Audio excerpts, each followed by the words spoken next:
What kind of topics will you have to write about in your Cambridge or B2C1 writing exam in the essay and the other types of writing? Well, I'm Steve, your YouTube English teacher, and today we are looking at some typical topics so that you know how to think about them, how to approach them, what kind of things you have to write, and so you are prepared for the exam. So our first common topic is going to be education, and you might have an essay question like, how do you learn languages in school? And we can talk about that in our class and we can have typical ideas. Or maybe, which skills should be taught more in school? Everyone always says, what's the point in learning maths and science when we should be learning finance or health or money skills, things like that would be more useful, or how to change a light bulb and how to fix your car and so on. Or maybe, what optional subjects should school offer in terms of, is drama useful and why? Is Latin useful and why? And so on. These are the kind of questions that at a B2 or C1 level, you are expected to be able to express your opinions on in English. First, you need to think of typical answers to these questions, then you need to be able to express them. Let's go into a bit more detail on one question and look at how we'd plan it and what we'd write for it. What is the point of studying maths? A common question that everybody has asked at some point, and because it's a common question, you should be able to talk about it in English. You should be able to write an essay on it. So you might think of, how do I approach this question? What kind of ideas am I expected to write about? Well, on the one hand, do you like maths? Is it enjoyable? That could be a reason for studying it. Do you think you'll use it when you finish school, and how? Perhaps yes, perhaps no. You have to think about it. What skills do you need to be good at maths? Now we're getting into some of the deeper reasons of why we study maths, right? And you can start thinking, yeah, that's true. You do need problem solving and logic and all these kind of things that might be transferable, useful skills in life. And you can hopefully see that if we have this conversation, which I will be doing with my students in class, you can start to see how the ideas for an essay will be taking shape. Let's make it into an essay. Let's turn that chat into an essay. I've got 4 points here for the 4 paragraphs of your essay. In the introduction, I'm going to say this essay will the study of maths for young people nowadays. I'm introducing my topic. It's about why we should study maths, whether we should study maths. My 2 paragraphs, the cons, the downsides, the disadvantages of studying maths. It's difficult. It's unlikely to be useful. But the pros, it gives you good skills that you might be able to use in later life, actually, it turns out. And in conclusion, although it's difficult, it's worth it for the skills. I'm giving my conclusion. Obviously, this is not a complete plan. You've got the basic idea, but then you'd need to develop it a bit more. And you will notice there are some words missing, because for my 4 paragraphs, I have made 4 questions for the 4 parts of the Use of English exam. So which word in sentence number 1, questions number 1, the introduction, which word best completes that sentence? Pause the video. I'm now going to tell you all the answers, because hopefully you've answered all of them. You've had a little varied practice for Use of English. The best answer is evaluate. Assess sounds better in terms of assessing a person. You don't debate the study. It's not, the study of maths is not a controversial topic. You can debate whether it should be obligatory and so on. And develop doesn't really work. You are evaluating it. You're saying how good or how bad it is, how useful it is. You're putting a value on it. That's why we say evaluate. Number 2, Use of English Part 2. Obviously, there's no options for Use of English Part 2. The phrase is something is of much use, or it's of great use, or not of much use. Number 3, how are you thinking? We need an adverb, and a slightly irregular adverb because the adjective ends in ic, ic. Logic, logically. My pronunciation is logically. We omit the little schwa, logically, but it is written C-A-L-L-Y. And finally, a despite question. Of course, super common, Cambridge B2C1. You have to know how to use despite. Despite is going to be followed by a noun phrase, isn't it? A noun or a noun phrase like a gerund. So despite the difficulty of studying maths, it is worth it for the skills you learn. We have the difficulty of doing something. So that's, you get 1 mark for the difficulty of, 1 mark for studying maths. Total out of 5 if you're keeping a score for your Use of English. So one possible topic, education.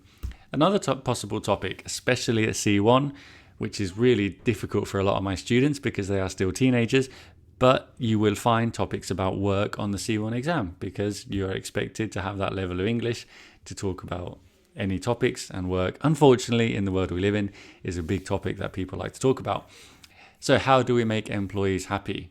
Typical ideas there in terms of workspace, pay, benefits, perks of the job, a rewarding job, and so on. Should we be allowed to work remotely? Interesting question. I would love to work remotely, but unfortunately for secondary school classes, that's probably impractical.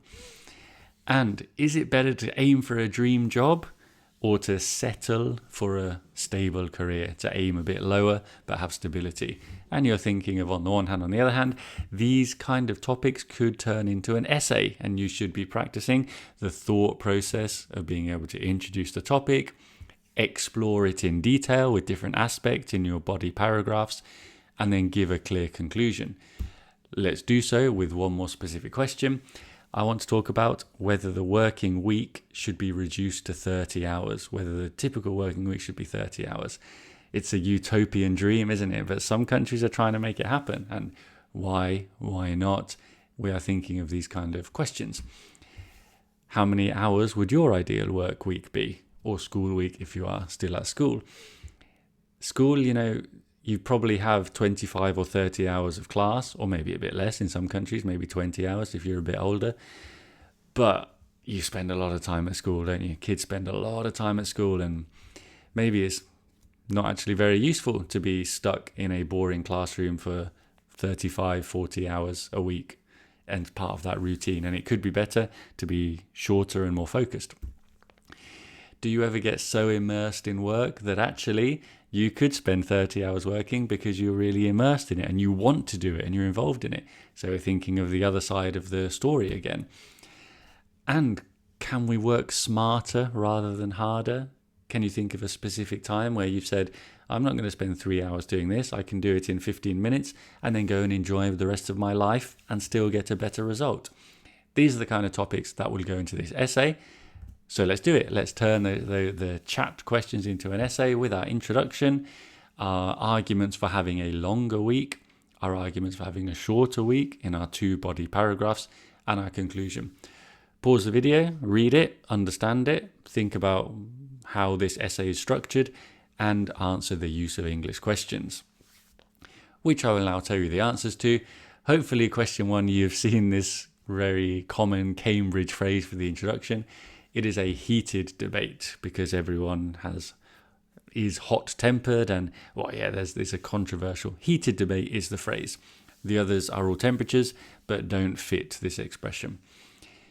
Number 2, we need a preposition. You are good at something. You are good at English. You are good at your job. Number 3, again, we need an adverb. This is very common on the use of English part 3 and very common in good writing. You will be working, the adjective is efficient, so the adverb is efficiently, and it's better for everyone. It's better for it's better for the employee. It's better for the company because they are getting better results, and you develop these ideas in this paragraph. So in conclusion, we should make use of with advantage. The phrase you need is take advantage of, and it would be a good idea. We should take advantage of.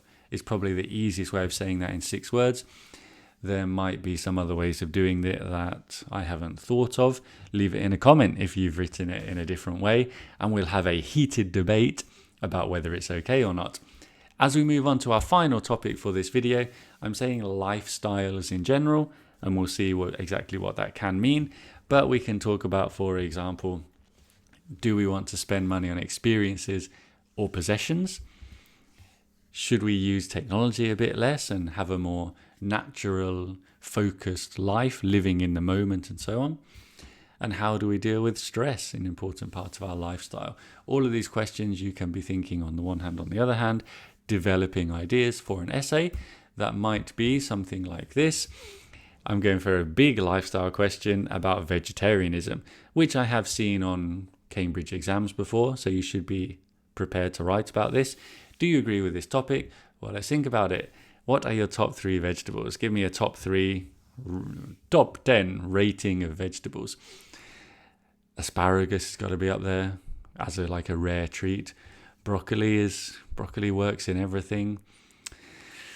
Onions work in everything, but have become so expensive in the last year or so that I don't buy them so much anymore. I can't pay €2 a kilo for onions, but they're so versatile. You're the one who's supposed to be speaking. Can you make vegetarian dishes? Describe them to me.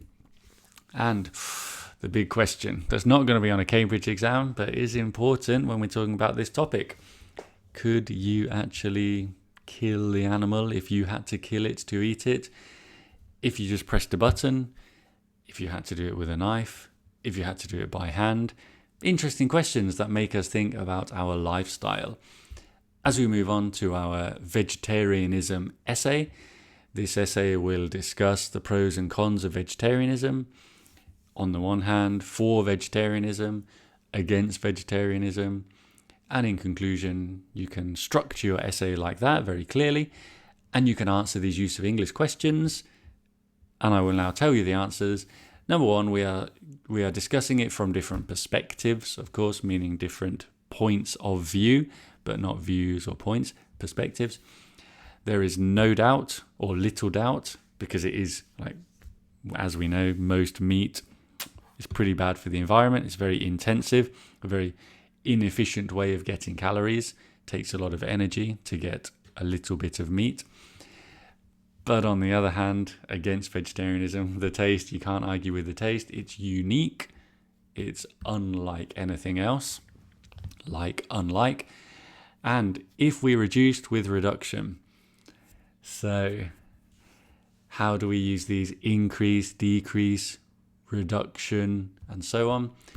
An overall reduction in meat consumption would be ideal. That's a tough question to get it exactly right, but I'm trying to give you questions that I have taught you before, like there has been an increase in the number of well, this is similar, a reduction in something, in this case meat consumption. I guess you could say consumption of meat as well. Now I think about it, that's still 6 words, consumption of meat. Right, I hope that was useful, and you're going to write one of these essays for homework, whichever one you find interesting, and send it to me, or send it to your teacher, even better, because your teacher should be the one correcting it, or send it to a friend or a parent and ask them if it makes sense and if it's a good essay. And I'll see you next week.